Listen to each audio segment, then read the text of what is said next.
señorita especialista en audiencias, si nos puede dar cuenta de las partes que se han apersonado y que deben participar en esta audiencia. Buenos días. Buenos días, señor presidente. Para indicarle que se encuentra presente la representante del Ministerio Público, la doctora Patricia del Carmen Pérez Calderón, por parte de la defensa técnica del señor, la señora Zinovia Griselda Herrera, se encuentra el doctor Luis Héctor López Gavidia, por parte de la defensa técnica de Whitberto Nicanor Boluarte, el doctor Luis Alejandro Vivanco Gotelli, por parte de Jorge Luis Ortiz Marreros, el doctor Carlos Albizuri Marín. También se encuentra presente la defensa técnica de Noriel Chingay Salazar, el doctor Apodemio Salcedo Paulino. Esto en cuanto a dar cuenta, señor presidente. Bien, muchas gracias, señorita especialista en la audiencia. Bien, para esta oportunidad nos quedaría pendiente el recurso de impugnación interpuesto contra la resolución número 3 de fecha 22 de noviembre de 2024. Respecto de esta resolución tenemos como apelante al señor Noriel Chingay Salazar. Su defensa técnica, el doctor Salcedo. Honorable presidente, distinguido Tiene- magistrado. Tiene 15 minutos, doctor. Ya hemos visto otros temas, le pediría ser concreto. Sí, señor. Con su venia, señor magistrado, para presentar unos PPTs con fines didácticos. Adelante, doctor.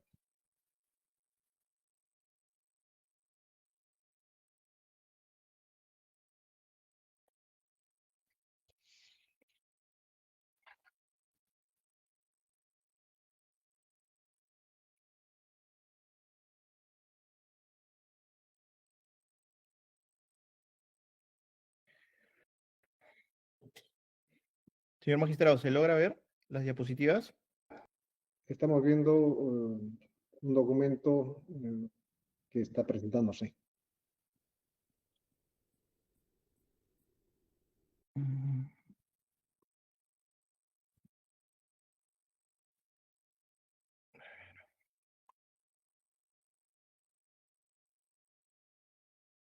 Ahora, señor magistrado. Sí, se puede visualizar. Sí, bien. El control difuso de constitucionalidad no es una herramienta para que los jueces puedan aplicar criterios jurídicos personales. Señor magistrado, y con eso comienzo mi primer agravio. El juez Acuo señala la ley 32.108 y la 32.138 como inconstitucionales. No obstante, cada ley tiene 4 a más artículos y no detalla cuál es el artículo, cuál es la palabra, cuál es la oración, cuál es el párrafo de ese artículo que es violatorio a la Constitución. Y estas dos leyes las pone frente a artículos de la Constitución. Y en concreto, ¿qué artículos? Solamente son derechos, señor magistrado. Son derechos que presuntamente afectan a toda la sociedad. Comencemos, señor magistrado, por el derecho a la verdad. En primer lugar, para comenzar, el derecho a la verdad no está establecido en la Constitución. Sin embargo, señor magistrado, debemos considerar que este derecho a la verdad no se refiere a la verdad formal o a la verdad procesal. ¿Por qué? Porque le impediría el principio de preclusión, que si es que se me plaza el plazo, ya no puedo presentar pruebas. No se refiere a la verdad procesal porque me impediría las garantías. Si es que hay pruebas obtenidas de forma ilícita, no se permitirían visibilizarlas en un proceso. El derecho no se refiere al derecho a la verdad procesal porque se determina que un proceso penal se tiene que llegar a la certeza más allá de toda duda razonable. Y es lo que dice Larry Laudan, señor magistrado, que es una alta barrera. ¿Por qué? Porque en caso de duda se tiene que favorecer al procesado. Entonces, ¿a qué derecho a la verdad se refiere el magistrado? A la verdad material. Se refiere al derecho a la verdad material, a la verdad más allá del proceso. Y por eso es falso y es un agravio que especifique el derecho a la verdad como un control o defensa de la Constitución. No me crean a mí, señores magistrados. Créanle a la sentencia del tribunal, de la Corte Interamericana, donde determina en qué consiste este derecho a la verdad. Refiere el tribunal, cito, el derecho a conocer la verdad tiene como efecto necesario que una sociedad democrática conozca la verdad sobre los hechos de graves violaciones de derechos humanos. Además, para obligar el cumplimiento y garantizar este derecho, los estados tienen que formar comisiones de la verdad. ¿Qué pretende el magistrado de primera instancia? ¿Que por cada proceso de los Huayques se forme una comisión de la verdad? Entonces, es totalmente falso, señor magistrado, que sobre pretexto de tutelar un derecho a la verdad se inaplique leyes vigentes. Y la propia Corte Interamericana señala en qué supuestos y qué cosa es el derecho a la verdad. Y esta es una verdad más allá del proceso, donde se buscan responsabilidades institucionales, responsabilidades sociales, responsabilidades políticas. ¿Y para qué? Para preservar la memoria histórica. Entonces, que no nos mienta, que no nos dejemos sorprender por la primera instancia, señor magistrado, argumentando derechos de forma gaseosa. Continúa otro derecho, derecho a la tranquilidad, a la seguridad. Señor magistrado y esta digna sala, estos derechos son derechos que el magistrado no ha especificado una afectación real y concreta de por qué la sociedad estaría siendo afectada por estos derechos, porque no se ha descriminalizado, señor magistrado, el delito de organización criminal, ni tampoco otros delitos. Pero miren, señor, el nivel de ego, y es por eso que esta resolución de primera instancia se debe revocar, porque señala, cito, incluso a través de esta ley se estaría propiciando que no se conozcan los pormenores de los hechos investigados sobre delitos de corrupción vinculados a criminalidad organizada. Señor magistrado, ¿acaso el despacho del ACUO es el único pilar que sustenta el Poder Judicial? ¿No hay otros juzgados independientes, autónomos, que puedan investigar el delito? Mire el grado de subjetividad, de arbitrariedad que nos presenta el ACUO. Además, ¿qué señala, señor magistrado? Página 58. Dice, en estas dos leyes no las va a aplicar porque dice que entre ellos los delitos de corrupción, los cuales siempre tienen que estar bajo la órbita de una organización criminal. Miren esa afirmación, ese grado de afirmación que rompe todo principio de imparcialidad. Entonces tenemos, señor magistrado, que en ambas leyes los delitos excluidos del ámbito de esta norma siguen siendo perseguibles bajo otras figuras penales. Acá no se ha caído el ordenamiento jurídico, no se ha caído el ordenamiento penal por regularizar o por de alguna manera modificar el artículo de organización criminal. Y no evidencia ni justifica una afectación real o concreta a la sociedad. Luego, señor magistrado, señala que es una ley con nombre propio. Mire todo el íter procesal de la norma para que sea creada. Autor principal. Ha tenido que ser suscrita y validada y leída por asesores y firmada por congresistas como coautores. Ha tenido que ser debatida en una comisión. Ha podido tener un texto sustitutorio. Ha sido debatida en el Pleno. Ha sido enviada al Ejecutivo y ha sido publicada. La norma no nos puede gustar, pero es una norma vigente. Es una norma que jueces supremos con más de 20 años de experiencia la han aplicado sin ningún remordimiento, señor magistrado, porque es la ley que está vigente, y es lo que eso se debe respetar. La pregunta es, ¿el legislador puede o no puede disminuir las penas o eliminar los delitos? Por supuesto. Eso ya se ha previsto en el artículo 103 de la Constitución y en el artículo 9 de la Convención Americana. Cito, si con posterioridad a la comisión del delito la ley dispone la imposición de una pena más leve, el delincuente se beneficiará de ello. Y por eso, señor magistrado, ahora resulta que todos los legisladores que tratan de modificar de acuerdo al cambio social una ley que ya son corruptos, ya todos están contaminados. ¿Eso es así? el derecho penal, señor magistrado, no es imputable absoluto. El juez acuó que se negó a reconocer estos cambios legales, ha actuado como un legislador frustrado, no como un garante del sistema de justicia. Y esto tiene que ser revocado. El juez es un juez de garantía, señor magistrado. Es un juez de personas. No es un juez que va a determinar la responsabilidad internacional de las obligaciones del Estado, si cumplió o no cumplió con la Convención de Palermo. El juez tiene que determinar si se respetaron o no se respetaron las garantías, si se violó o no se violó el principio de retroactividad benigna. Finalmente, respecto a este último punto, no se puede decir que se está defendiendo la Convención de Palermo porque el artículo 8, que habla de la penalización de la corrupción, no dice que deban ser tipificados como delitos graves. Ahí está el artículo 8.1.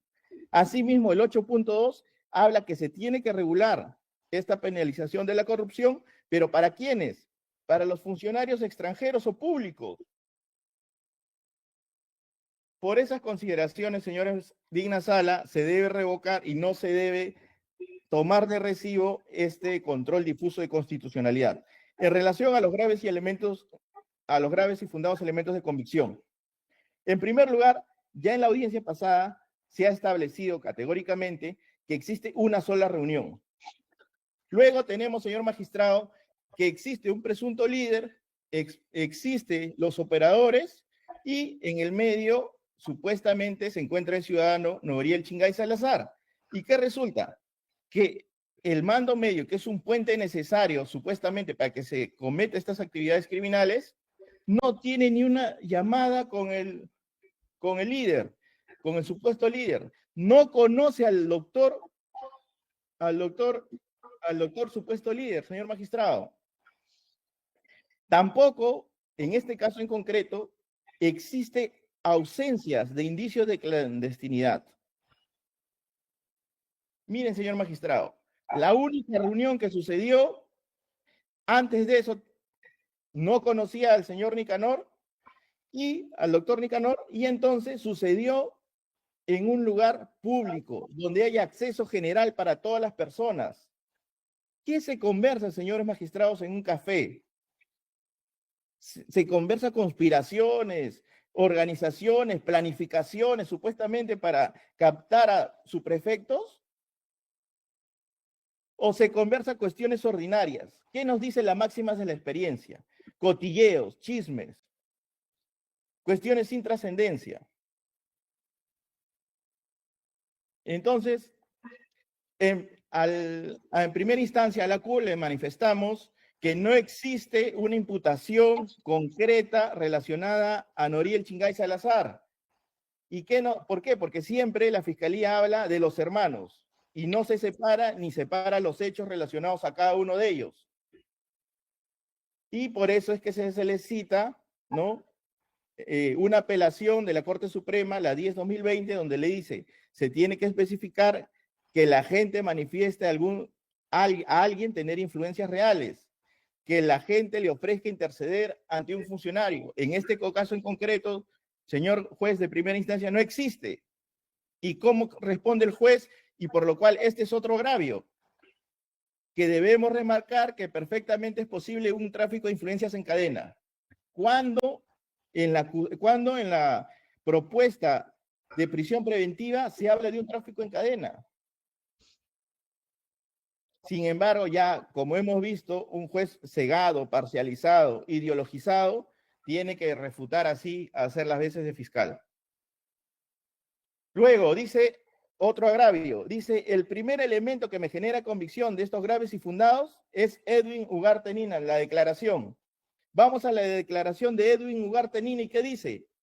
No conozco al señor Noriel Chingay Salazar. ¿Qué quiere decir esto? Que cuando tuvieron la primera reunión en un café público abierto, ni siquiera se conocían las partes que se iban a reunir. Luego señala, otra página 63, lo que dice la CUO, al responder las preguntas 5, 6, 7, 8, 10, 11, 22, habría señalado que Nicanor Boluarte Segarra sí habría logrado reunirse con Miguel Noriel Chingay Salazar.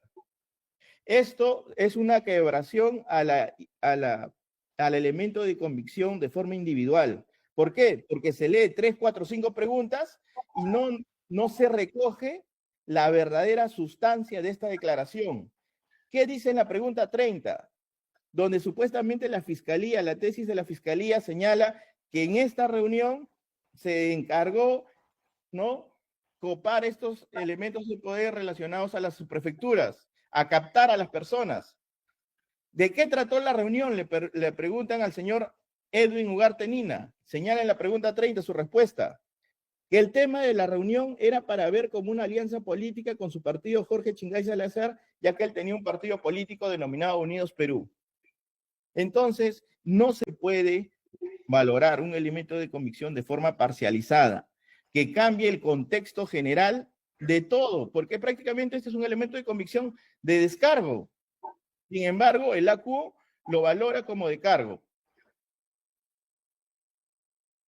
Luego se señala en la página 65 y 66 que otra declaración importante es Teodoro Berrú Zurita. ¿Quién es este señor? Este señor, señores magistrados, es que va al medio de comunicación y entrega sus supuestos chats. La fiscalía le pide, dame tu celular, y que dice, no, ya no tengo la información. Ya no entrega el celular. Entonces, ¿qué dice otra persona que es Víctor Hugo Torres respecto al señor Teodoro Berrú? Teodoro Berrú trabajó muy cerca en la campaña y lamentablemente no lo apoyaron. Aquí ya se está viendo una animadversión que no cumple con los estándares del Acuerdo Plenario 2-2005. Pero, ¿qué dice el propio señor Teodoro Berrú Zurita? A la pregunta 16. Usted ha mencionado que fue convocado para confirmar el Comité Ejecutivo. ¿Qué dice? A mí me convocan para conformar el Comité Ejecutivo Nacional porque tenía más de 40 años como luchador social, cargo que nunca se me dio. El señor ya claramente lo que declara no puede ser tomado en cuenta porque tiene un ánimo revanchismo. Nunca se le tomó en cuenta al señor. Dice, lo que yo sí les pedí es que me den un cargo. Y nunca le dieron el cargo. Y por eso que declara todo lo que declara. Y su manifestación va a tener ese grado probatorio, esa fuerza probatoria. Igual como si no existiera un odio, como que si no existiera una señal de revanchismo. Claramente está acá, señor magistrado, en su propia pregunta. Lo que yo sí les pedí es que me den el cargo de secretaría y no le dieron el cargo. Cargo que tampoco me dieron formalmente porque yo renuncié a los cargos que me querían dar. Si eso fuera poco, agrega, ahí está su firma, su huella, su postfirma, dice, quiero agregar que por comentarios de la militancia del partido político Perú Libre, Dina Boluarte habría comentado que me quitó la confianza porque mi equipo de campaña y yo habríamos cobrado sumas de dinero. Encima estaba tachado por corrupto.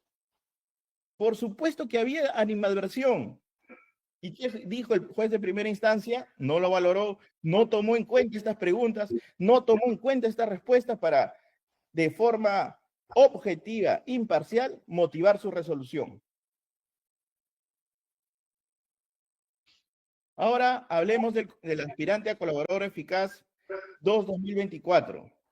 Le preguntan, ya, habla lo que sabe respecto a la designación de subprefectos y señala,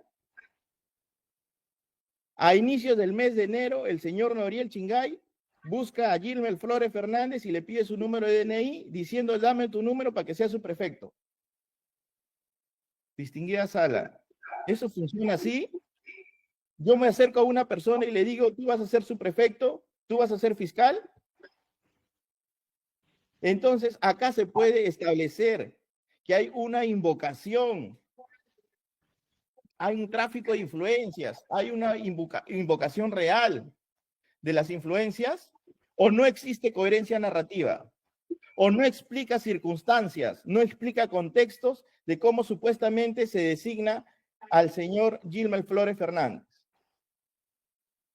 Acá en esta designación para Gilbert Flores Fernández, usted puede determinar que este es un elemento de convicción grave que le genera que Noriel Chingay invocó influencias reales?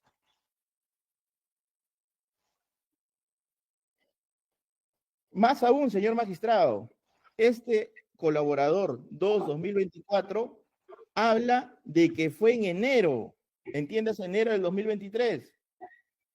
Y para la fiscalía y para el juez, supuestamente Noriel ingresa a esta supuesta organización criminal en febrero del 2023. Es decir, ni siquiera era parte de la organización criminal, ni siquiera coinciden las fechas, de acuerdo a la hipótesis fiscal. Pero vamos a ir más allá. Esta revelación, esta identificación de este colaborador eficaz, de este aspirante, ya ha sido revelada. ¿Quién es el 2-2024? Es el propio Gilmer Flores Fernández. O sea, a este propio señor Gilmer Flores Fernández. Que Profesor Salcedo, el tiempo que se le ha concedido ha vencido. 1 minuto para que concluya usted. Sí, señor. A este señor supuestamente habla de cobros. Entonces, ¿esto es una declaración o esta es una confesión de parte? Todos estos supuestos cobros fueron entregados al subprefecto. El mismo Gilmer Flores, que se presentó como colaborador y que no dio ninguna circunstancia de cómo fue contratado, no dio ninguna influencia real de Noriel, es el que cobraba todo. Entonces, se tenía que investigar, señor, si el señor Nicanor, el doctor Nicanor, tenía conocimiento, si el prefecto Noriel Chingay tenía conocimiento, no la confesión que él había narrado. Esta es una confesión clara de delitos, porque todo ese dinero supuestamente se le entregó al subprefecto. Y de los otros, señor magistrado, son 123 provincias en Cajamarca. ¿Acaso algún subprefecto ha ido a declarar a la fiscalía? Respecto a los arraigos, muy puntual. En arraigo domiciliario señala que no hay arraigo porque el medidor de luz señala 0 de consumo. Al margen, señor magistrado, de esta interpretación discriminatoria, porque en muchos lugares del Perú la luz es un privilegio, tenemos que se le mandó cartas a la empresa de luz pertinente y ellos determinaron que existía un error de lectura y la facturación correspondiente. Y eso está como prueba y solicito que se remite al escrito de apelación con los anexos. Acá está, dice, respecto a este suministro, se ha detectado errores de lectura y facturación. Entonces, obviamente que sí tiene arraigo domiciliario. Hay una constatación domiciliaria. Están los allanamientos, donde está el número de casa y en el allanamiento no se le encuentra al señor, pero sí se encuentran sus prendas, se determinan todos los ambientes, etc. Arraigo familiar. Hay un acta de conciliación por aumento de pensiones de fecha 19 de diciembre del 2022. Hay un voucher de depósito por el monto de su menor hijo que se hace cargo económicamente. ¿Y no va a haber arraigo familiar? Arraigo laboral. Hay un contrato, señor magistrado, hay un consorcio donde el señor es titular gerente, hay cartas, hay facturas electrónicas, hay pagos y hay contratos específicos y firmados, señor magistrados, en el marco de la OCE. Respecto al peligro de obstaculización, ya en el caso Yantumala, claramente se ha fijado de que tiene que haber un peligro de obstaculización real, y en el caso concreto no ha sucedido ello. Respecto a que el señor actualmente no... Ya concluye usted. Con esto concluye. Sí, se solicita que se tenga en cuenta la casación 50-2020 Tacna, donde la puesta a buen recaudo, señor magistrado, no se debe considerar como, hasta que no esté firme, como un peligro de fuga. Por estas consideraciones, esta parte ha concluido y se solicita, honorable sala, que se revoque esta medida de prisión preventiva por ser arbitraria, parcializada, ideologizada, señor magistrado. Muchas gracias. He concluido. La defensa técnica ha hecho uso de 20 minutos. El Ministerio Público tiene el mismo tiempo. Gracias, señor magistrado. Es innegable que los señores magistrados tienen la obligación de realizar un control de las leyes y es un control muy complejo.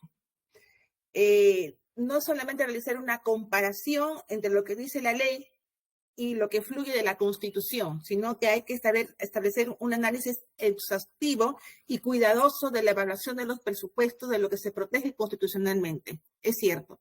El artículo 138 en la Constitución refiere que los jueces tienen la facultad de evaluar si una ley que se debe aplicar está en armonía con la Constitución o no, y en aplicar la misma si se contraviene en la Constitución. Así lo permite el artículo 138 de la Constitución. Se escuchaba aquí a la defensa cuestionar muy vehementemente las conclusiones del señor juez con respecto a la aplicación de un control difuso y un control de convencionalidad, señalando que es un análisis personalizado y tildándolo y faltándole el respeto.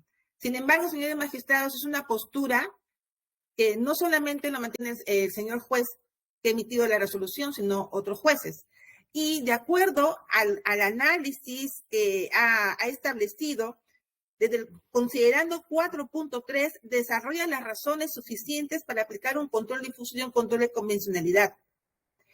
No es el hecho que, como ha mencionado la defensa, que se debe de aplicar la norma nos guste o no nos guste, sino y que dejando de analizar si es que esta norma está generando o no una impunidad y si es que esta norma está contraviniendo a la Constitución.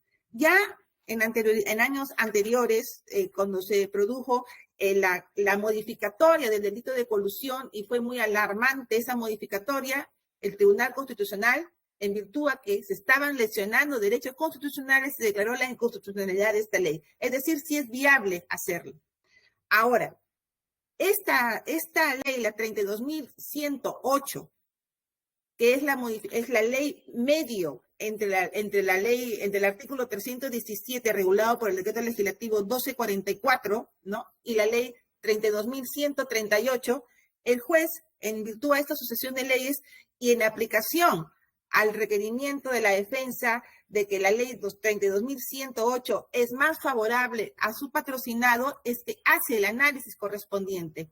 Y se advierte que efectivamente, de acuerdo también a lo que el Ministerio Público sostiene, esta ley es inconstitucional, esta ley está violando derechos fundamentales, no guarda armonía con lo que señala la Convención de Palermo y se han dado las razones suficientes por las cuales considera que debe aplicarse un control difuso y un control de constitucionalidad, a pesar de que ya existen criterios, sí es cierto, de la Suprema con respecto a esta ley y que opinan que la ley debe de aplicarse nos guste o no nos guste, como ha mencionado la defensa, lo cual consideramos por parte del Ministerio Público mantenemos nuestra postura de que no es así. Damos las razones suficientes que existe, esta ley es inconstitucional porque es ambigua, la ley 32.108 está vulnerando el principio de legalidad, el principio de taxatividad, por cuanto se ha considerado supuestos que no están ambiguos, como es la cadena de valor, el mercado ilegal, y que en comparación a lo que señala la Convención de Palermo, que es un tratado al cual ha suscrito el Perú y está de obligatorio cumplimiento, no se cumple con los criterios internacionales para combatir abiertamente a la criminalidad organizada. Que se está generando perjuicio, es evidente, señores magistrados, porque ya se está solicitando la aplicación de esta norma, una ley más favorable, la retroactividad benigna a casos tan graves como es en la organización criminal, en virtud de que el delito fin, en este caso, está sancionado con pena superior a 6 años. Y la Convención de Palermo nos dice claramente 4 años o más, es cierto. Entonces, se están aprovechando de ese más para señalar de que no se está contraviniendo la Convención de Palermo, lo cual de un análisis, de una valoración, no es así. Se están dejando fuera de la sanción de estas organizaciones criminales a delitos tan graves como son los de corrupción de funcionarios. Y prueba de ello ya tenemos que en esta casación, que también ha hecho mención, la 453-2024, si bien es cierto, en los fundamentos se establece la existencia de esta asociación ilícita. En ese caso, es evidente de que dicen, sin embargo, y lamentablemente, o sea, sin dejar de lado la gravedad de la conducta, se aplica la nueva ley por el marco punitivo de los delitos fin. Ahí donde el Ministerio Público está solicitando esta aplicación del control de convencionalidad o de control difuso, y se está mencionando cuáles son los derechos constitucionales y los derechos humanos que se están vulnerando en este caso. En lo cual también, señores magistrados, ya lo hemos debatido, pero el Ministerio Público mantiene su postura en cuanto a la inaplicación de esta norma. También ha hecho mención a ley con nombre propio. Sí es cierto, el señor juez en la resolución que viene en grado hace mención que esta ley tiene un nombre propio en razón a que ha sido impulsada por el señor Valdemar Cerrón, y posterior a la publicación de esta norma y la entrada en vigencia de la misma, solicitó la improcedencia de acción en un caso en el cual él está siendo investigado, con la finalidad de beneficiarse con esta nueva ley que es más favorable no solo a él, sino a todas las organizaciones criminales que no tienen como delito fin, los delitos fines, perdón, no tienen una pena punitiva mayor a 6 años.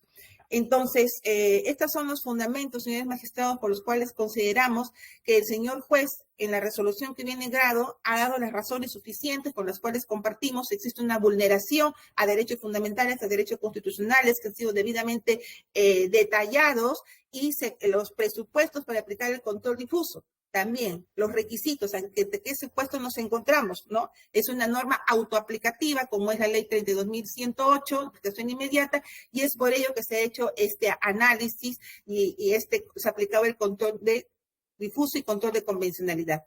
Con respecto a los elementos de convicción de la imputación contra el señor Noriel Chingay Salazar, son 2 delitos que se le está imputando en esta investigación con respecto al hecho 2, que es en la región de Cajamarca. Consideramos que los elementos de convicción aportados por el Ministerio Público tienen la condición de sospecha fuerte, que los vinculan con la imputación por el delito de organización criminal y tráfico de influencias.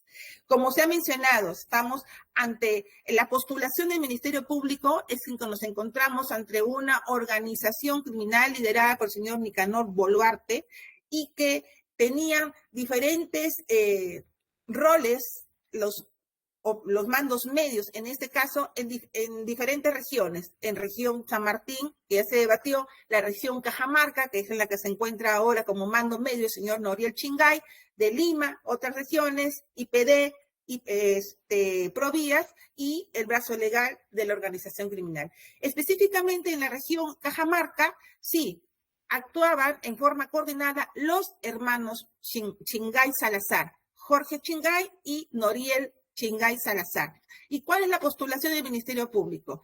Que en el caso de Noriel Chingay Salazar, integra esta organización criminal desde su designación como prefecto, porque de acuerdo al relato histórico de la imputación, es que el acercamiento existía entre Jorge Chingay Salazar con Dina Boluarte y con Nicanor Boluarte, a raíz de que Jorge Chingay se había colaborado con la campaña política para ser designada como vicepresidenta la señora Dina Boluarte. Es ahí donde nace esa vinculación, esa confianza, porque dio los aportes económicos a su campaña. Luego de la idea de la constitución o la formación de este partido político Ciudadanos por el Perú, es que Jorge Chingay es quien presenta a Noriel Chingay a Nicanor Boluarte en su domicilio en San Borja, y así lo relatan.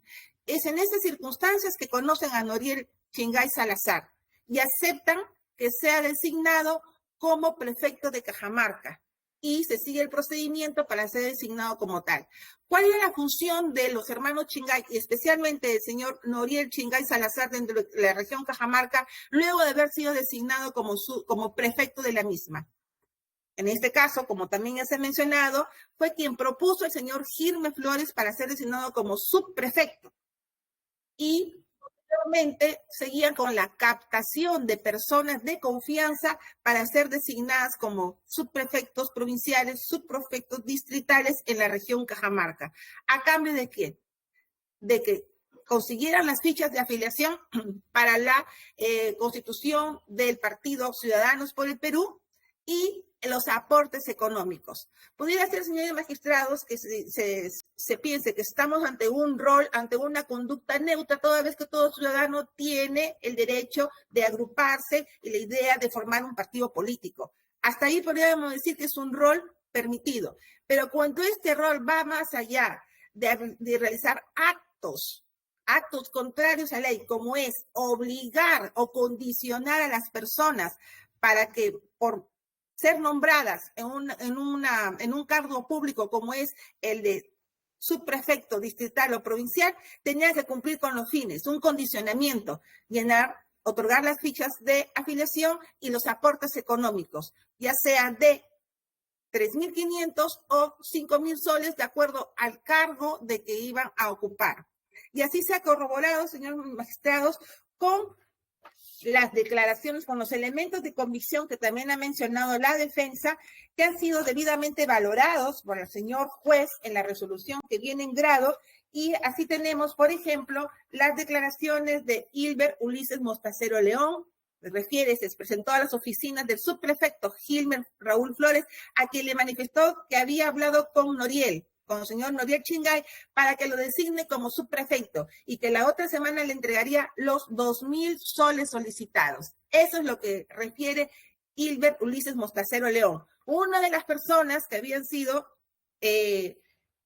captadas para ser designados como subprefecto. También, segundo Leiva Flores, bajo el mismo procedimiento, este señor refiere que también para ser subprefecto de la provincia, del distrito de Florida, Cajamarca, pagar 3.500 soles. Lo mismo con Gilner Hernández Torres, pagó la suma de 4.000 soles solicitados para ser designado como subprefecto del distrito de Niepos, siendo nombrada esta persona mediante una resolución ministerial como subprefecto, lo cual fue refrendada por el señor Ortiz Marreros. Es decir, no es lo que la defensa ha mencionado, que no se les ha tomado la declaración a ninguna de las personas que han sido designadas como subprefectos y que han pagado para ser designados como tal y luego han sido presionados para cumplir con la entrega de estas fichas de afiliación al Partido Ciudadanos por el Perú. Entonces, el señor juez no solamente ha valorado estas declaraciones, sino también las mencionadas por el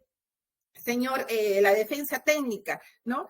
Y todas esas actividades realizadas por los mandos medios en Cajamarca eran comunicados ¿a quién? Al señor Nicanor Boluarte.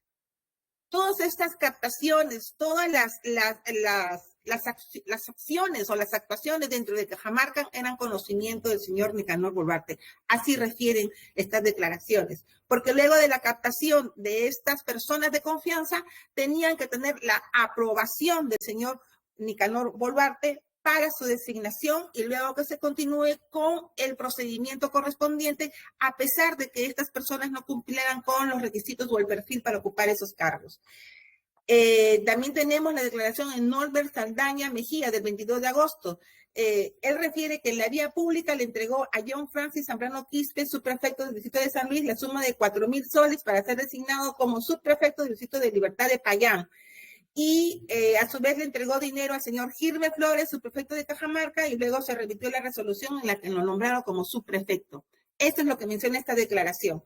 Entonces, otro dato importante, señores magistrados, es que este dinero que recibían por parte de las personas captadas para ser designadas en estos cargos públicos, no solamente eran entregados directamente al señor Gilmer Flores y posteriormente al señor Noriel Chingay, sino también se utilizó la cuenta del banco de crédito del hijo del señor Noriel Chingay, Francesco Chingay.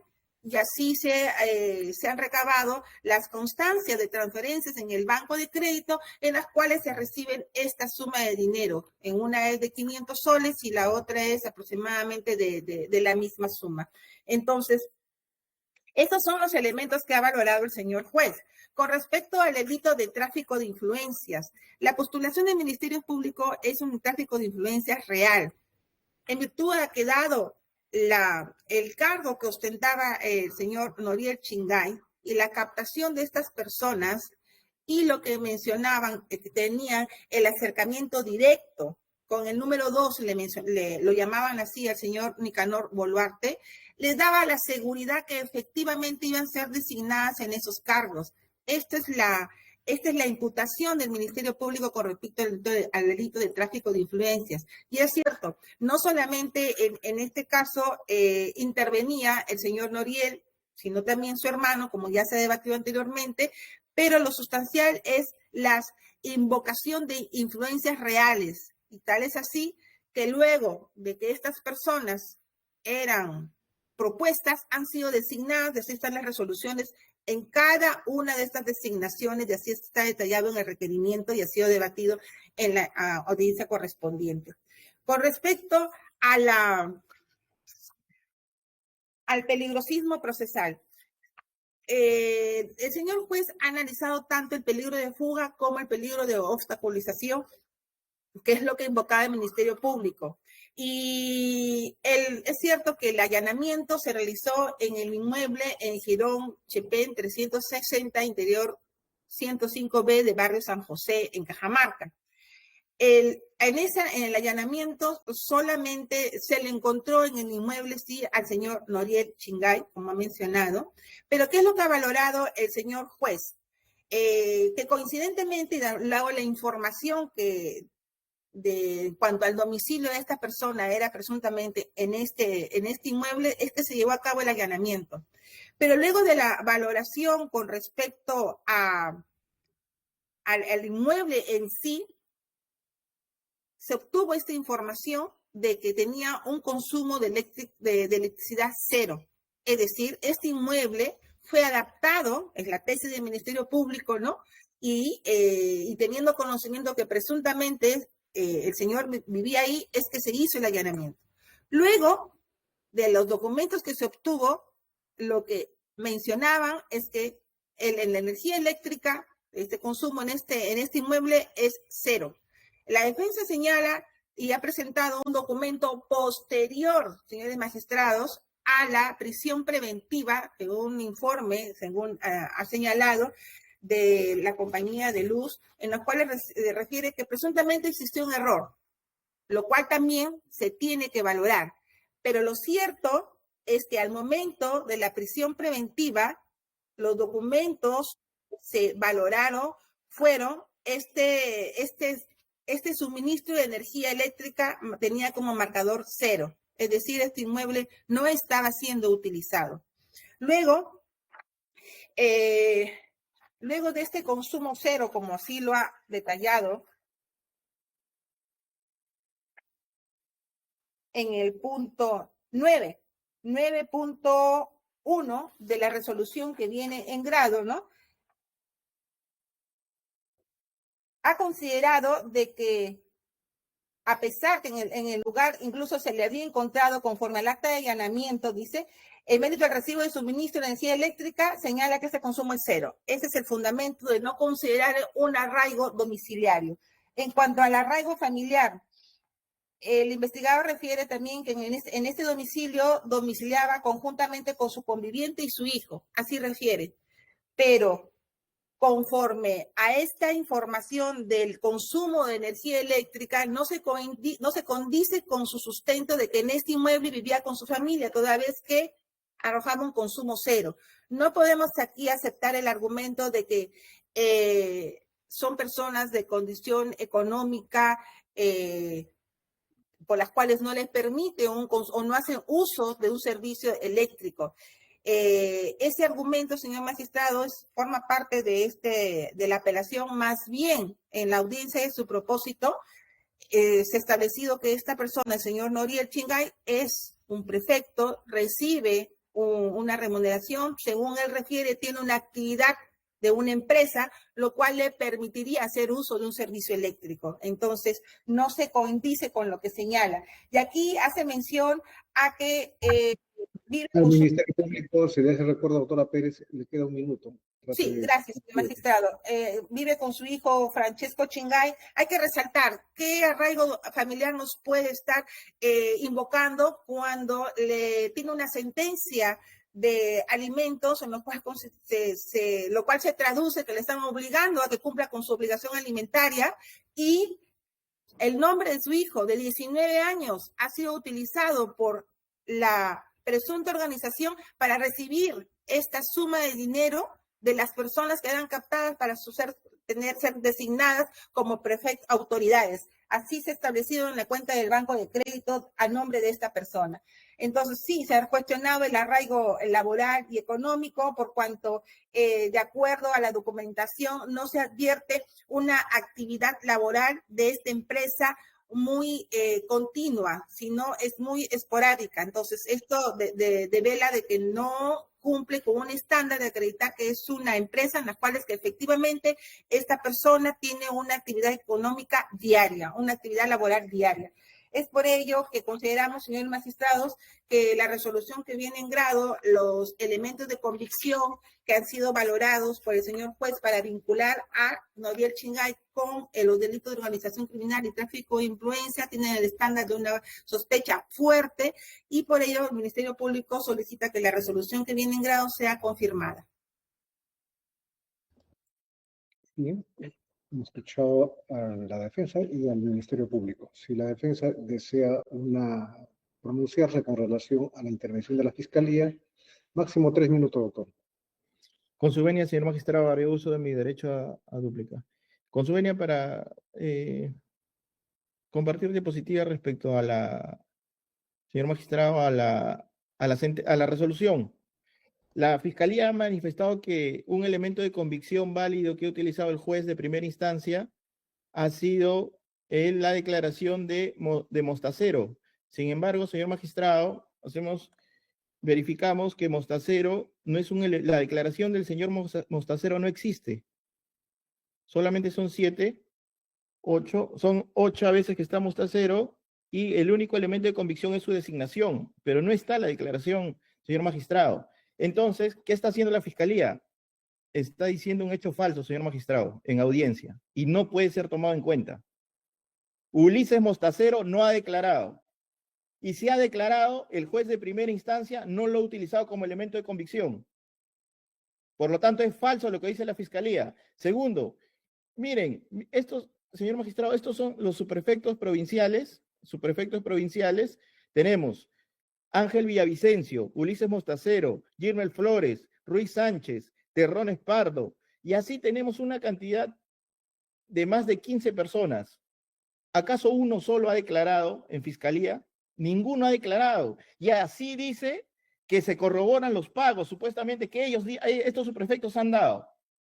Luego, señor magistrado, en esta página 59 están todos los subprefectos y ninguno ha declarado ni ninguno corrobora la versión del señor, de su uno testigo de cargo, que es el aspirante colaborador eficaz 2004, que es el propio subprefecto. Y el propio subprefecto narra cómo él recibía el dinero. Si el propio subprefecto confiesa su delito, lo que se tiene que probar si tuvo conocimiento el doctor Nicanor, si tuvo conocimiento el prefecto Noriel Chingay. Pero nada de eso se ha dicho aquí.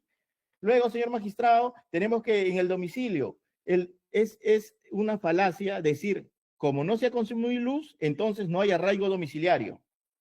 ¿No? Eso es un silogismo inválido. ¿Por qué? ¿Dónde está el contexto económico? ¿Dónde está el contexto geográfico? ¿Dónde está si es que hay elementos alternativos de fuentes de luz? ¿Dónde está si es que hay es una vivienda rural, etcétera? De por sí, ese razonamiento no puede ser de recibo por la sala. Pero no obstante todo ello, en este caso no se aplica. ¿Por qué? Porque hay un informe de la empresa de luz donde dice ha habido un error de la carga que registra el consumo. Luego, señor magistrado, tenemos que la Fiscalía ha dicho ambiguo, es decir, que la ley es ambiguo, la ley es ambigua y por eso se ha aplicado el control difuso. Ambiguo, señor magistrado, es decir que la ley es ambigua. ¿Por qué? Porque cada ley tiene 4 artículos, tiene párrafos, tiene oraciones y se tenía que especificar cuál es lo que afecta o lo que viola la Constitución. Luego, la convención no dice que los delitos de corrupción estén intrínsecamente vinculados con la organización criminal, la convención de Palermo. Sin embargo, el juez arbitrariamente, ideologizadamente lo acepta y lo afirma. Luego, el juez ha violado la ley orgánica del Poder Judicial en su artículo 14. No es un buen juez, señor magistrado, acá que se tiene que desmitificar. El juez, acá el artículo 14 de la ley orgánica del Poder Judicial le dice que aplique control difuso para cuestiones de fondo. Esto es una medida cautelar. ¿Y por qué en una medida cautelar no se podría aplicar un control difuso? Porque se cae en proporcionalidad. Si hay duda, tiene que beneficiar al procesado. Se cae en proporcionalidad. En un test de proporcionalidad, un control difuso en una medida cautelar se cae. Y es por eso, sabiamente, la ley orgánica dice, aplica en los casos de fondo donde vas a tener un resultado final. Y ese resultado final, elévalo. Revisen la resolución. ¿Hay algún indicio, alguna intención de querer elevar a la Corte Suprema donde se aplicó? Porque aquí en esta misma resolución que dicta la prisión preventiva, aplican un control difuso. ¿Hay alguna intención del juez de elevar a la Corte Suprema esta interpretación? Falso. Luego, señor magistrado, tenemos que hay una sola declaración. Hay una sola declaración y en esa declaración hay tarifarios. Doctor, no seamos reiterativos. Sí, concluye usted. Sí, con esto culmino, señor magistrado. No existe elementos de convicción graves o fuertes o corroborados, además de este aspirante, que puedan dar fuerza a una medida de protección grave como es la prisión preventiva. He concluido. Muchas gracias. Bien, Ministerio Público, sobre la última intervención de la defensa. Sí, señor magistrado. Tanto en el requerimiento de la prisión preventiva como en la resolución que es materia de apelación, existe la relación de los subprefectos provinciales y distritales, ¿no?, que fueron designados en la región Cajamarca. Y entre estas está la persona de Hilbert Ulises Mostacero León. Dice la defensa que estoy faltando a la verdad, que no existe la declaración del señor Ulises Mostacero León. De lo que he advertido del requerimiento es en base a esta declaración del señor Ulises Mostacero. El requerimiento es amplio y lo que se ha podido establecer que existe una declaración de este señor Mostacero. No voy a faltar a la verdad, no voy a tratar de sorprender a nadie con lo que la defensa ha querido mencionar y me remito a lo que ha tenido el sustento en el requerimiento de la prisión preventiva. Ahora, en cuanto habla de que la ley es ambigua, ¿no?, que ligeramente he mencionado la ambigüedad de la ley y de lo que se ha sustentado en cuanto a esta ambigüedad es en relación a que se ha vulnerado el principio de legalidad y el principio de taxatividad de la norma. El legislador, al momento de legislar cualquier acción que considere que es típica y que requiere ser sancionada, debe de establecer los tipos penales de la manera más sencilla y clara, de tal manera que el ciudadano de a pie la pueda entender. Se ha cuestionado cuando se habla de cadena de valor, economía ilegal de mercado. ¿Qué es lo que significaba una cadena de valor? Que tampoco la defensa lo ha mencionado. Esa es la ambigüedad que se estaba cuestionando con respecto a estos términos. Y tanto es así que ante el reclamo de la colectividad, de los abogados, de que esta ambigüedad de cadena de valor, economía de mercado, ¿no?, ¿a qué se refería? Es que se ha modificado la norma. Y que la nueva ley, la 32.138, ha considerado excluir estos términos de cadena de valor, mercado ilegal, porque tampoco el legislador ha dado las razones suficientes en la exposición de motivos de esta ley a qué se refiere con cadena de valor. Es por ello que se estaba invocando, y así lo ha referido el señor juez en la resolución que viene en grado, que no se puede aplicar un control difuso en un incidente. También se ha explicado las razones por las cuales sí es viable aplicar un control difuso en un incidente de esta naturaleza o un incidente de improcedencia de acción como se está haciendo últimamente, en razón que se está debatiendo un tema de fondo. Un tema de fondo porque se tiene que valorar, en primer lugar, si la conducta que se está atribuyendo es típica o no para poder seguir con establecer elementos de convicción que lo vinculen. Porque si estamos ante una atipicidad de la conducta, obviamente que ya no tendría razón de una valoración de estos elementos de convicción. Entonces, y el señor juez también así lo ha mencionado en la resolución. que viene en grado, cuando hace mención al artículo 14 de la Ley Orgánica del Poder Judicial, ¿no? En los cuales menciona que deben de resolver una cuestión de fondo, y el fondo también puede ser resuelto en una incidencia. Entonces, reitero, señores magistrados, los argumentos de la defensa no tienen solidez. Los elementos de convicción, tanto declaraciones como documentales, incluso el reporte de Cuarto Poder, de acuerdo al reporte periodístico, en las cuales se devela el accionar de esta organización criminal, ha sido tomado como uno de los elementos de convicción en los cuales es el punto de partida de todo el accionar de esta organización, de la existencia de esta presunta organización criminal. Por lo que consideramos que los elementos de convicción, declaraciones, los documentos tienen la suficiente solidez de llegar a ser elementos, sospechas fuertes. El arraigo domiciliario, el arraigo laboral tampoco ha sido desacreditado en cuanto a la valoración que le ha dado el señor juez en cuanto al peligrosismo procesal por parte de la defensa, ¿no? Y consideramos que todo la resolución cumple con el estándar de una motivación reforzada para poder sostener una prisión preventiva contra Noriel Chingay Salazar. Bien, hemos escuchado a las partes, pasamos a una estación de preguntas y pedido de aclaraciones.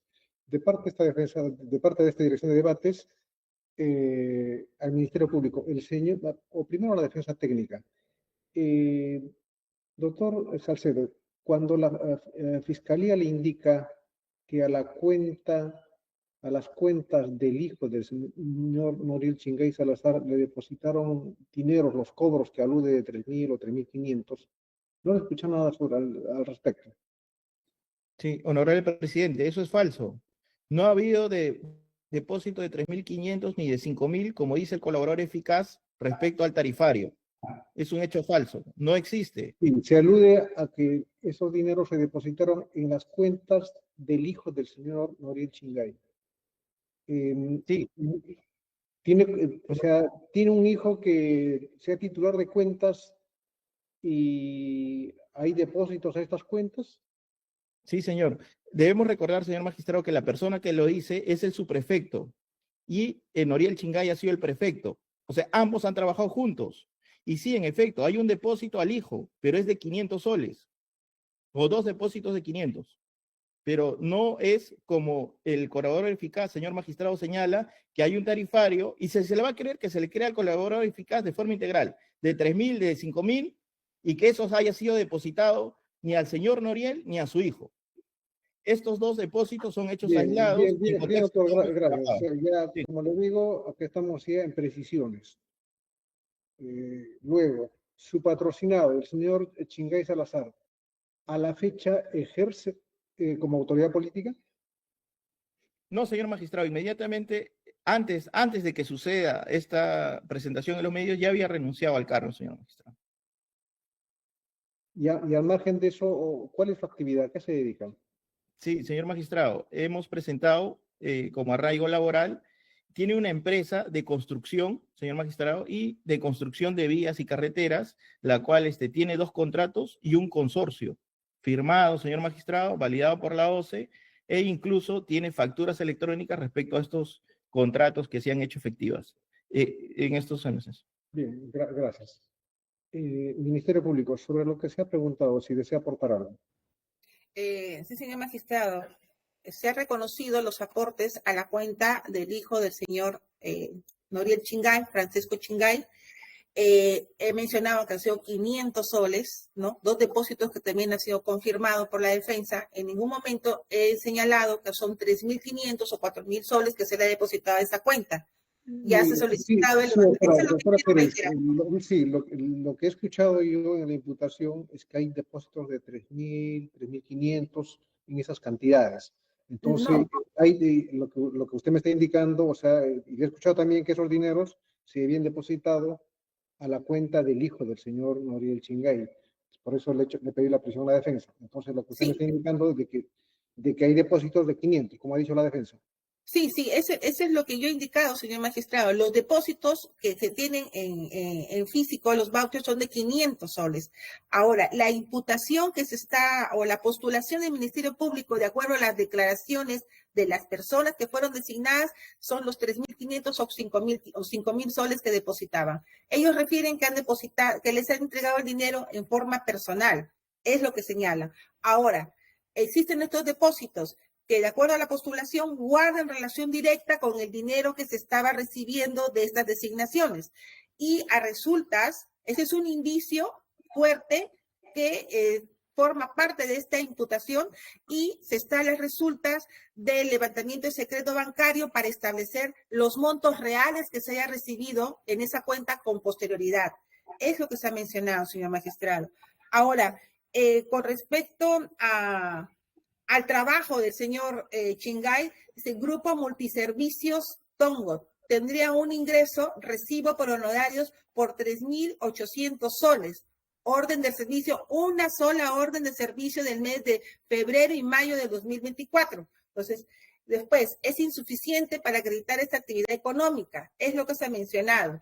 Él refiere de que esta empresa que se dedica a la construcción, como ha mencionado la defensa, es su sustento de una actividad laboral, de un arraigo laboral, pero de acuerdo a lo que al movimiento de esta empresa, solamente se sostiene en un recibo, y es lo que el señor juez ha valorado, que no tiene la fuerza suficiente para establecer un arraigo laboral. Es lo que quería agregar. Bien, muchas gracias. De parte de esta elección de debate, son las preguntas que va a formular. Si la señora juez, doctora María Esther Felices, va a formular preguntas.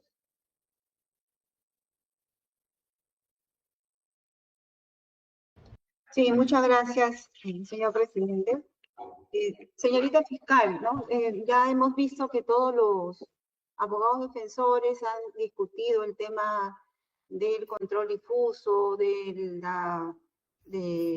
control de convencionalidad, y hoy escuchamos a la defensa del último investigado, a quien se le ha dictado prisión preventiva, lo mismo. Entonces, ya para cerrar este debate en relación a lo que en forma conjunta han expuesto los abogados defensores en las diferentes intervenciones, quisiera que me conteste algo que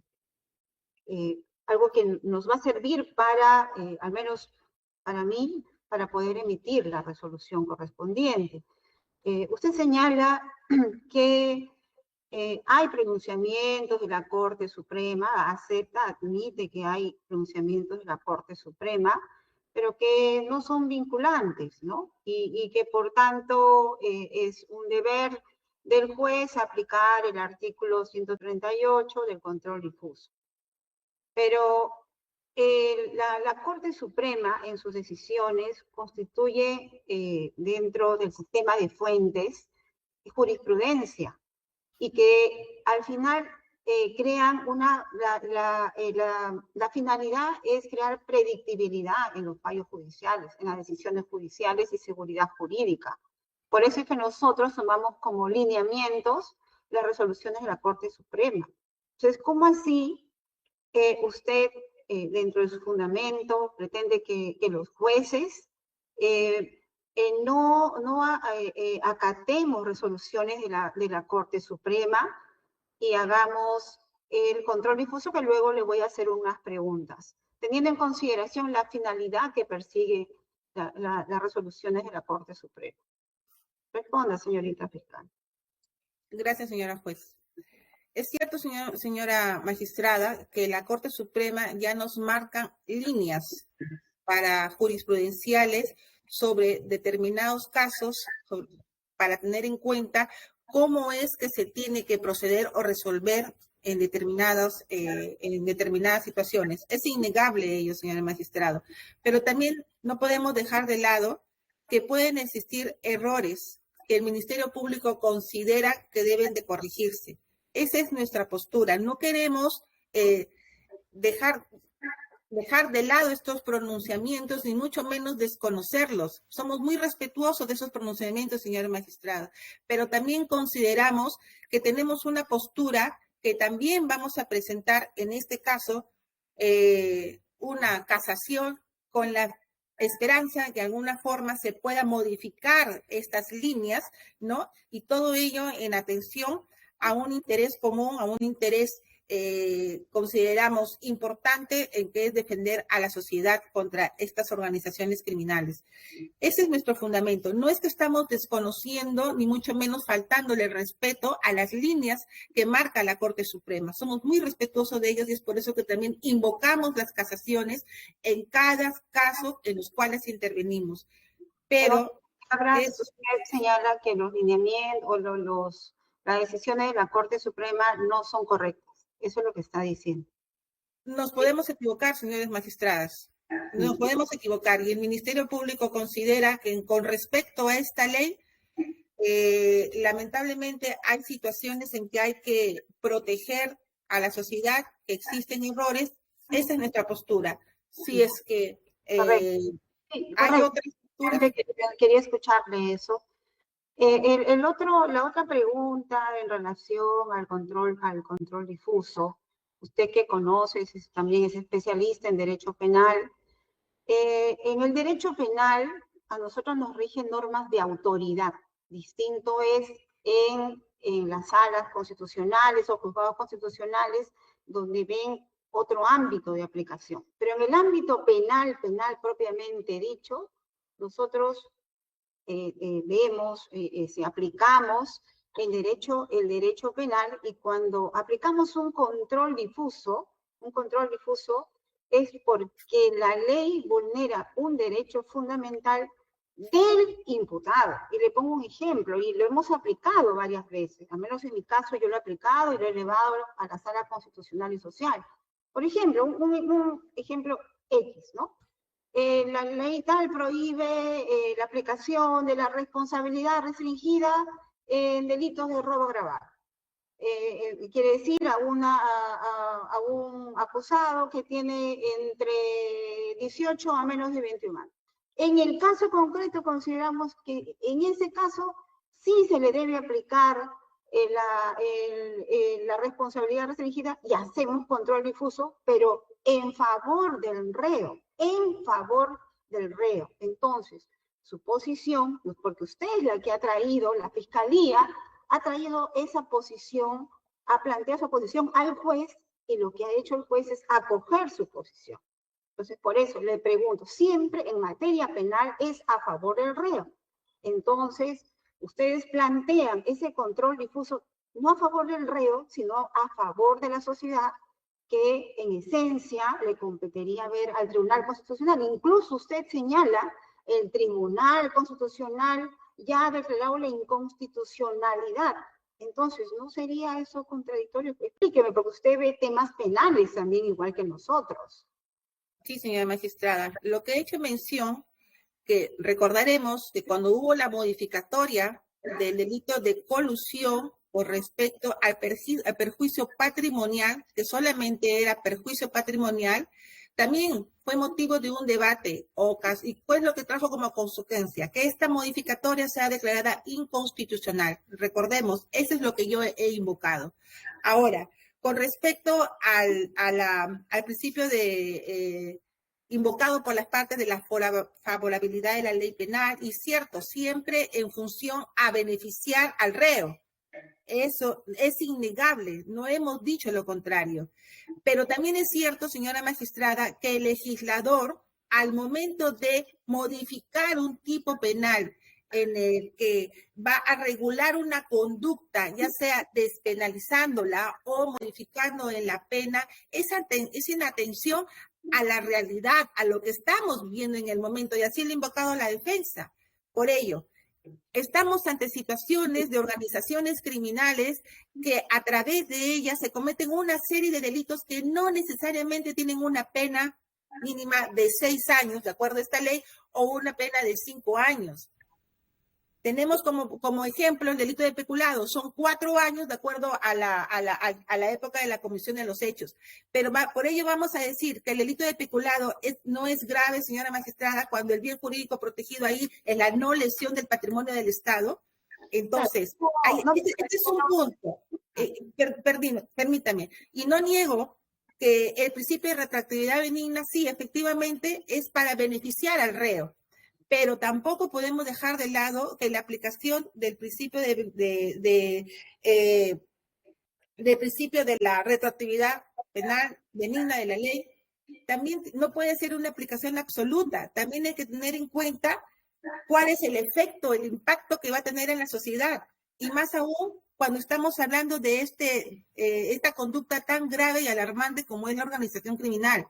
Es por ello que el Ministerio Público consideramos que es atenta contra un derecho fundamental a la tranquilidad, a la seguridad, y así lo estamos viendo, señora magistrada. Ese es nuestro fundamento. Quiero entender que ustedes, porque es un grupo el que está planteando esta postura que ha sido acogida por el juez, que el control difuso para ustedes en el ámbito penal no se ciñe al aplicar lo que le favorece al reo, sino lo que le favorece en general a toda la sociedad. Esa es la postura del Ministerio Público. Insiste en esa postura. No, señora magistrada. Lo que estamos mencionando, que es totalmente factible la aplicación del principio de retroactividad benigna para favorecer al reo. No estamos negando ello.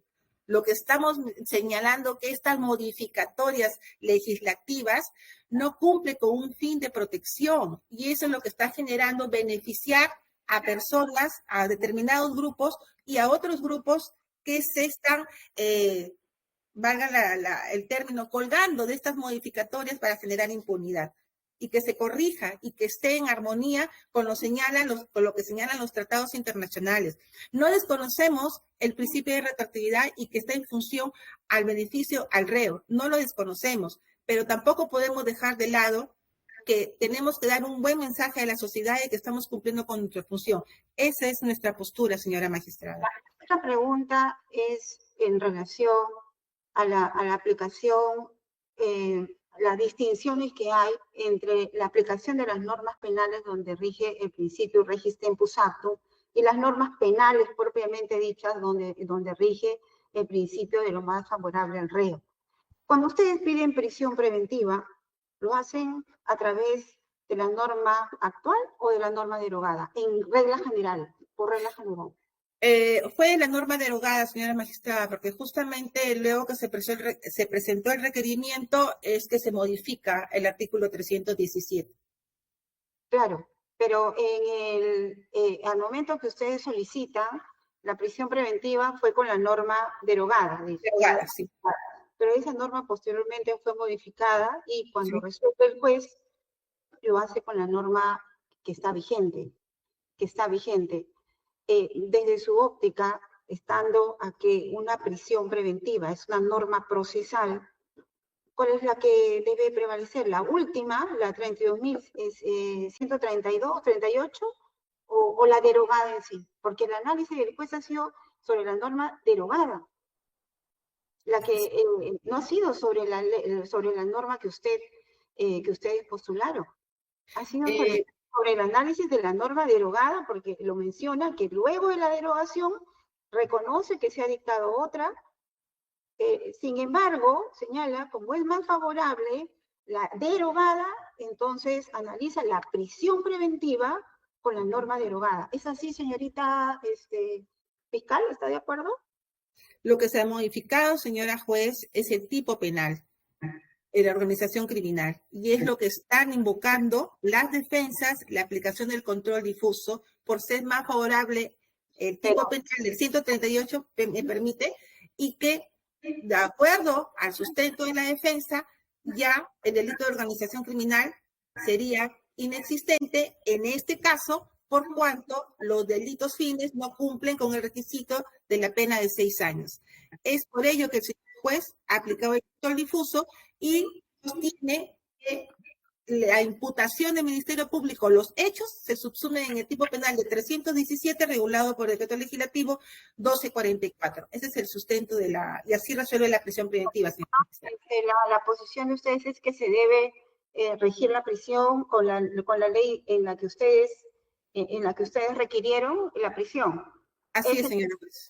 Esa es la postura, que se debe tramitar la prisión preventiva con la ley que estuvo vigente al momento de la prisión preventiva. Esa es la postura. Los hechos de la imputación se regulan por el decreto legislativo 1244, el artículo 317. Esa es la postura del Ministerio Público. Ya, ahora, en cuanto al delito de tráfico de influencias, ¿no? Ustedes señalan en el tipo penal, hacen mención a que la persona del investigado tiene influencias reales por su relación que existe con vinculación que existiría con el investigado Boluarte y su hermano, ¿es así? Ese es el tráfico de influencias. Ya, luego, ¿cómo se materializaría, si me explica, el interceder ante un funcionario público en este caso? ¿Cómo así?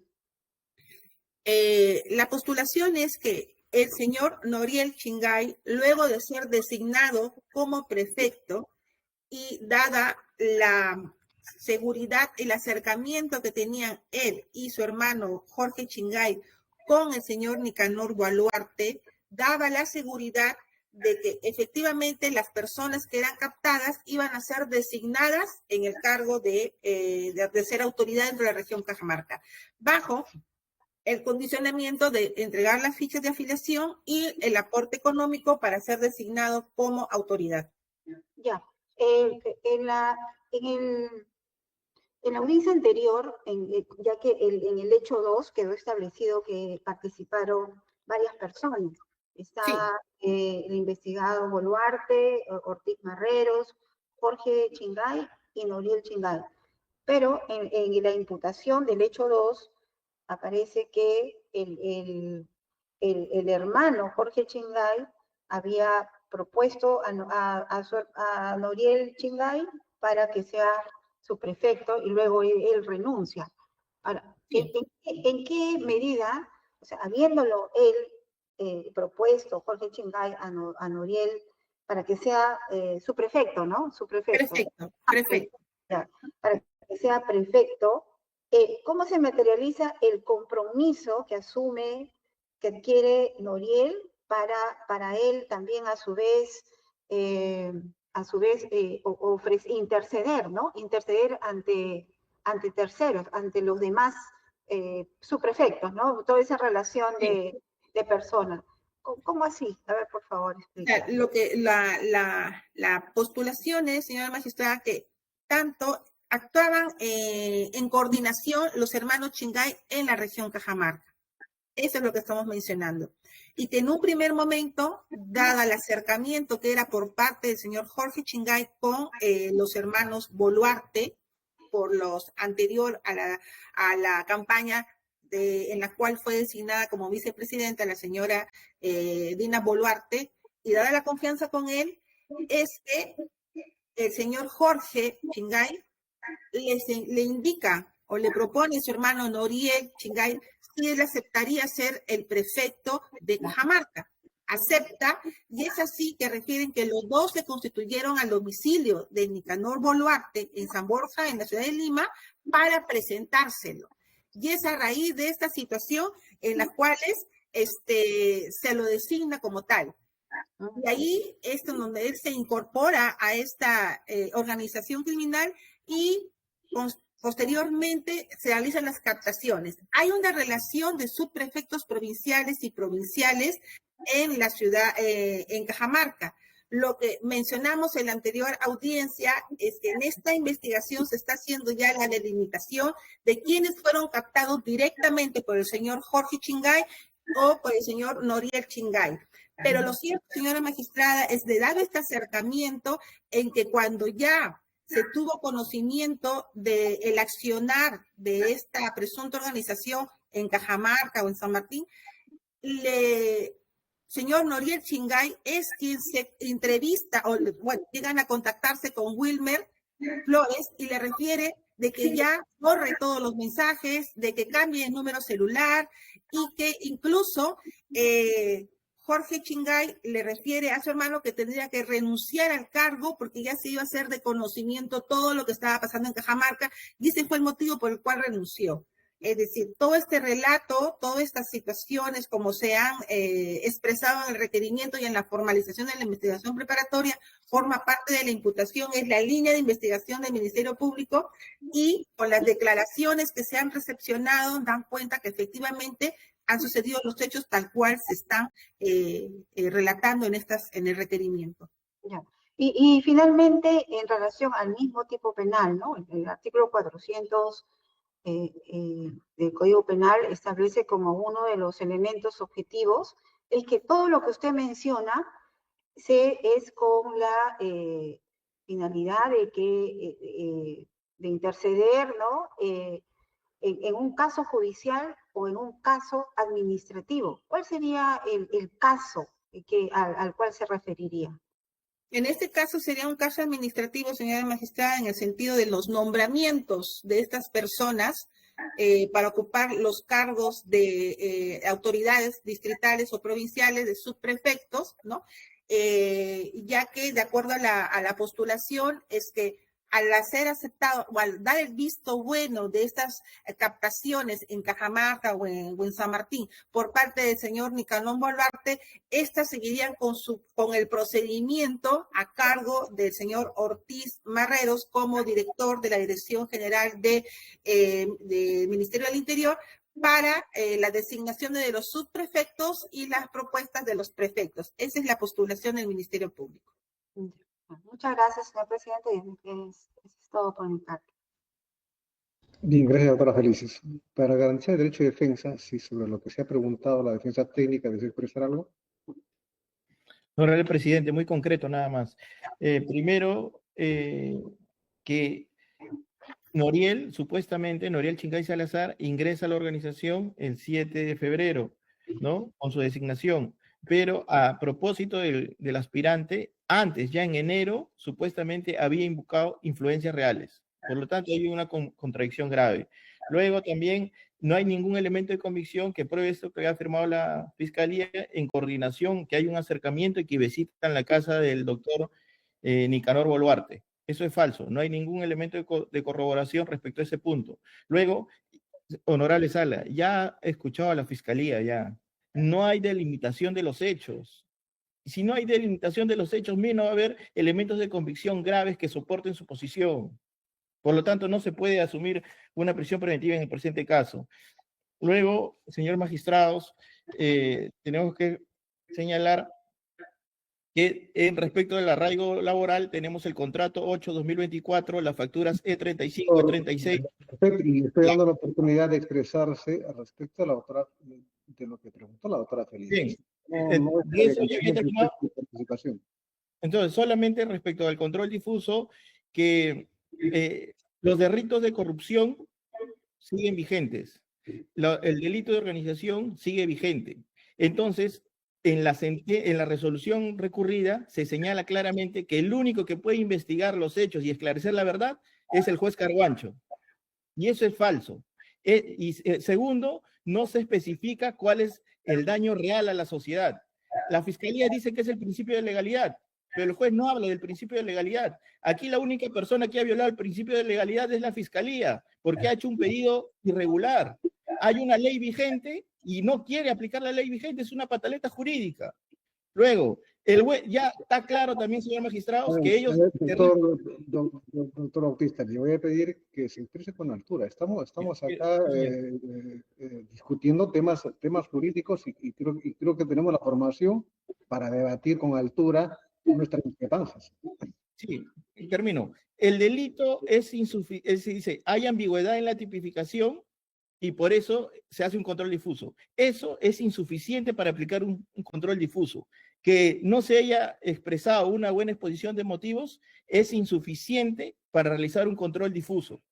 señor magistrado, se tiene que respetar el principio de legalidad y en este caso en concreto se ha violado el artículo 14 de la Ley Orgánica del Poder Judicial. ¿Y qué dice el Ministerio Público? No, nosotros nos preocupamos, cito literal, por el buen mensaje a la sociedad.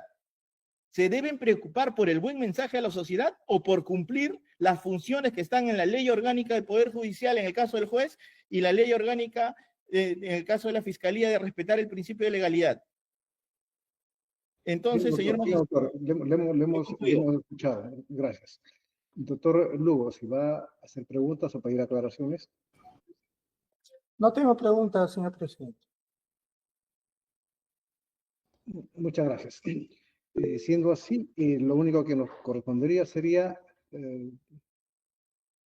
doctor Bautista, ¿su patrocinado está presente? Sí, entiendo que se encuentra presente. A ver, el señor Noriel Chingay Salazar, si se encuentra... Señor magistrado, buenos días, presente. Indique su nombre completo y el número de su DNI. Noriel Chingay Salazar, con DNI 4201-1223. Bien, ha usted escuchado a su señor abogado, también ha escuchado al Ministerio Público y lo que ha pasado en esta audiencia.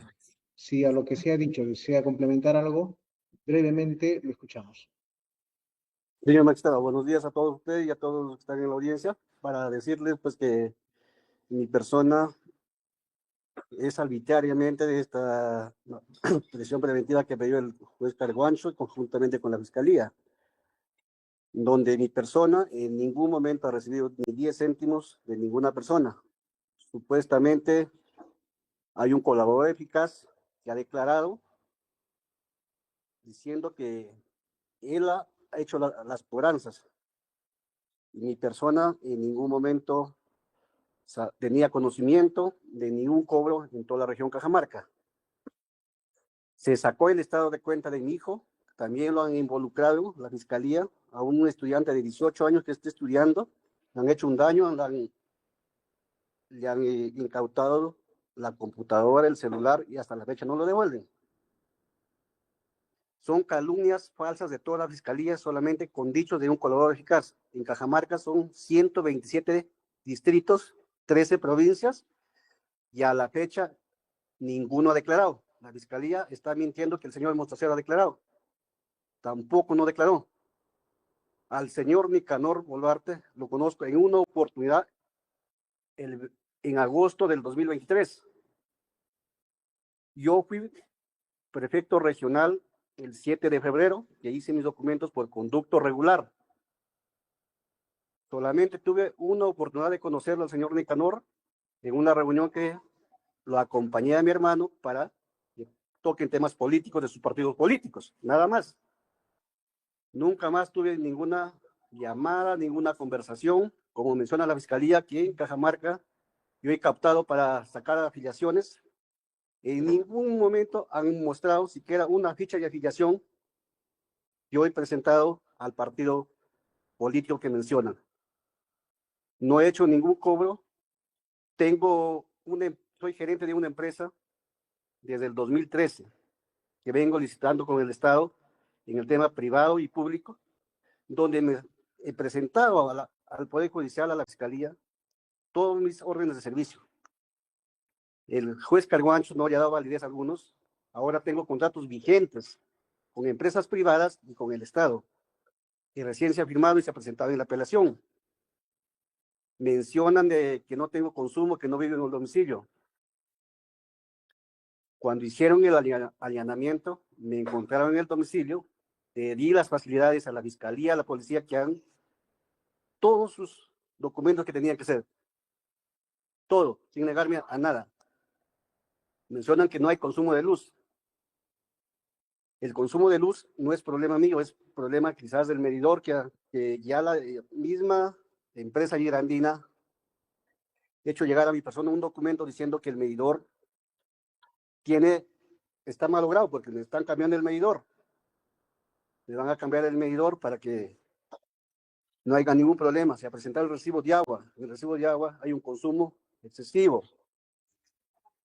Y eso el juez no ha dado validez. Y por eso les pido, señores magistrados, que en Cajamarca han malogrado mi imagen como político y ahora me considero un político, un perseguido político de parte de la Fiscalía, que vienen buscando muñecos, creando, o sea, mentiras, y eso no lo puedo permitir. Yo necesito, señores magistrados, que se revoque esta prisión preventiva y se llegue a la verdad. Me interesa. A mí me han llamado a declarar a la Fiscalía en Cajamarca, me han llamado a Lima, y he ido a todas las diligencias que me han hecho llamar. Y ahora mi imagen me han malogrado en la región como político. Y eso no lo voy a permitir a la Fiscalía, señores magistrados, y por eso pido que se revoque esta prisión preventiva. Muchas gracias. Bien, le hemos escuchado. De esta manera agotamos los actos procesales que corresponden a los recursos de apelación. Este colegiado, en aplicación del artículo 278, numeral 2, anuncia a las partes que el asunto pasa a deliberación de los jueces. La decisión que se emita será notificada en los domicilios procesales en el plazo establecido en el artículo 278, numeral 2 del Código Procesal Penal.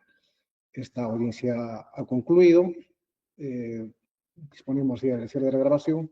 Podemos desconectarnos. Muy buenos días. Gracias, señor magistrado. Que tengan Muy buenos buenos días. días. Muy buenos días. Hasta luego.